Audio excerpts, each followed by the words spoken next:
Welcome back to my YouTube channel. মই পল আৰু আপোনালোকে চাই আছে মুখা এক্সপ্লোৰ এভৰিথিং। আজি আমাৰ ঘৰত ক'ত মানে আজি নভুই অৰ্থাৎ নভুই বুলি ক'লেতো আপোনালোকে সকলোৱে জানে, কিন্তু আজি এটা আমি এক্সপেৰিমেণ্ট কৰিবলৈ মই ওলাই আহিছোঁ পথাৰলৈ, যিহেতু আমাৰ ইফালে ৰুই আছে, আপোনালোকক দেখুৱাম। তো এক্সপেৰিমেণ্টটো কি আপোনালোকক অলপ দেৰি পিছত গতিকে গম পাব, গতিকে চাই থাকক ভিডিঅ'টো শেষলৈকে স্কিপ নকৰাকৈ।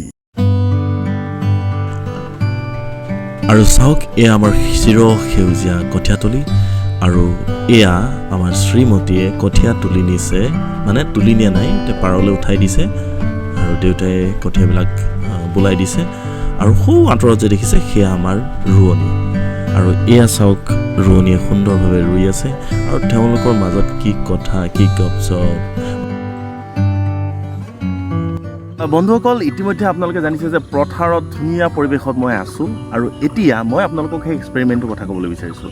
আচলতে এক্সপেৰিমেণ্ট বুলিবলৈ একো নহয়, বৰ্তমান কি হৈছে, নতুন নতুন পদ্ধতিৰে মানে ধান ৰোৱা মানে কৌশল হৈ আছে, কিন্তু এইবাৰ বহুত মানুহে ধান ছটিয়াইছে, মানে কঠীয়া সিঁচা সময়ৰ পৰা ধান ছটিয়াইছে, আৰু বহুত মানুহৰ খেতি ইতিমধ্যে উঠিলে।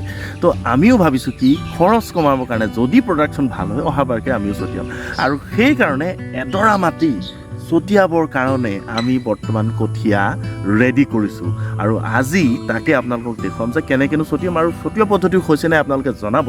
আৰু যিহেতু আমি ইয়াত ধান দেখিছে গেৰ উলিয়াই লৈছোঁ আৰু গজালি উলিয়াই লৈছোঁ, তো এই ধানটো আমি আজি ছটিয়াম পথাৰডৰাত। তো চাওঁ কেনেকৈ কি হয়, যদি ভাল হয় আপোনালোকৰ নিশ্চয় এই প্ৰডাকশ্যনটো কেনেকুৱা কি হয় আপোনালোকক ভৱিষ্যতে যেতিয়া আমি ধান কাটিব হ'ব তেতিয়া দেখুৱাম, কিন্তু এতিয়া পথাৰৰ ভিডিঅ' কিছুমান আপোনালোকে চাই লওক। বন্ধুসকল, এই যে আপোনালোকে কেঁচা মাটিৰ গোন্ধ আৰু এই যিটো পৰিৱেশ, যিটো গাঁৱৰ যিটো পৰিৱেশ, সেই পৰিৱেশটো সাধাৰণতে ক'তো নাপায়। আমাৰ অসমীয়া মানুহৰ এই কেঁচা মাটিৰ গোন্ধ যেতিয়ালৈকে মানুহৰ নাকত নালাগে, তেতিয়ালৈকে মানুহৰ মানে এই বাৰিষাৰ সময়ছোৱা, এই খেতিৰ সময়ছোৱা সময় যেনেই নালাগে। তো এইটো এটা অতিতকৈ ডাঙৰ কথা, ডাঙৰ এটা অনুভৱ। আৰু এতিয়া এইডৰা মাটিতে আমি সিঁচিম। এই মাটিডৰাত সিঁচাৰ আগতে সমান হৈ আছে, কিন্তু সমান হৈ তথাপিও এইদৰে আমি এবাৰ মই টানি ল'ম। বন্ধুসকল, আৰু কেইবছৰমানৰ পাছত এনেকুৱা কিছুমান বস্তু বিলুপ্ত হ'ব যিবোৰ আমি বিচাৰি নাপাম। তাৰ ভিতৰত এইখন হৈছে এখন মৈ। এই মৈখনো আৰু কেইবছৰমানৰ পাছত হয়তো বিলুপ্তিৰ কৰা হয়, মানে মানুহে এনেকুৱা ধৰণৰ প্ৰযুক্তিবিদ্যা আহিব যে মৈ দিয়াৰ প্ৰয়োজন নহ'ব, আৰু যেতিয়া প্ৰয়োজন নহ'ব তেতিয়া বস্তুবিলাক লাহে লাহে আঁতৰি যাব বিচাৰে বা বিলুপ্তি হ'ব বিচাৰে। তো চাওক, এইখনেই হৈছে মৈ। অসমীয়া সমাজততো চবেই জানে মৈ, কিন্তু আপোনালোকক আমি দেখাইছোঁ এইখন হৈছে আমাৰ ইয়াৰ মৈ।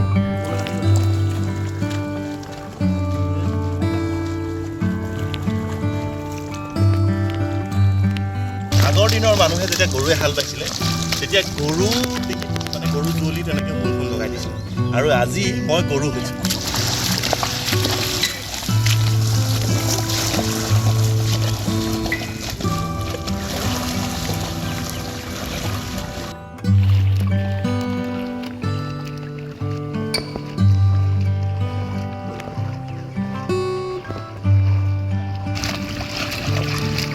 আৰু এই যি পথাৰৰ কেঁচা মাটি গোন্ধলৈ কাম কৰা যিটো আনন্দ, যিটো মানে হেঁপাহ, এইটো খুবেই মানে সাংঘাতিক, আপোনালোকক এতিয়া বুজাব নোৱাৰোঁ।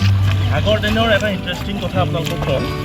আগতে যেতিয়া গৰুৱে হাল বাইছিলে, মই নিজেও বাইছিলোঁ, আৰু গৰুৱে হাল বাওঁতে আমি মৈত আমি উঠি লৈছিলোঁ আৰু গৰুৱে টানি নিছিলে।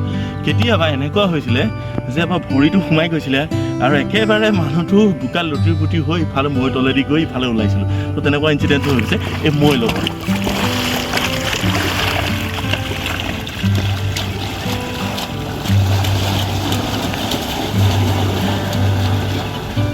মৈ দিয়া কাম ইতিমধ্যে হৈ গৈছে, আৰু এতিয়া আমি সিঁচিম কঠীয়া, মানে ধান সিঁচিম। বলক। তো বন্ধুসকল চাওক, আমাৰ ইয়াৰ সোণগুটি, এই সোণগুটি আমি গজালি উলিয়াই লৈছোঁ, আৰু এই গজালি ওলোৱা সোণগুটি আমি এতিয়া ছটিয়াম, আৰু ছটিওৱাটো একেবাৰে পাতলাকৈ ছটিয়াম যাতে এই গ্ৰ'থ হ'বলৈ মানে সুবিধা হয়। গতিকে চাওক, এয়া আমি প্ৰথম মুঠি ধান লৈছোঁ, আৰু ভগৱানৰ নাম লৈ আমি এয়া সোণগুটি ছটিয়াইছোঁ। নাজানো, এইবাৰ ফাৰ্ষ্ট টাইমৰ কাৰণে কৰিছোঁ, যদিহে ভগৱানে কৰক, যদি ভাল হয় তেতিয়া অহাবাৰকৈ যিমান ধান আছে, আমাৰ যিমান পথাৰ আছে, গোটেইখিনি আমি এনেধৰণে ছটিওৱাৰ ব্যৱস্থা কৰিম।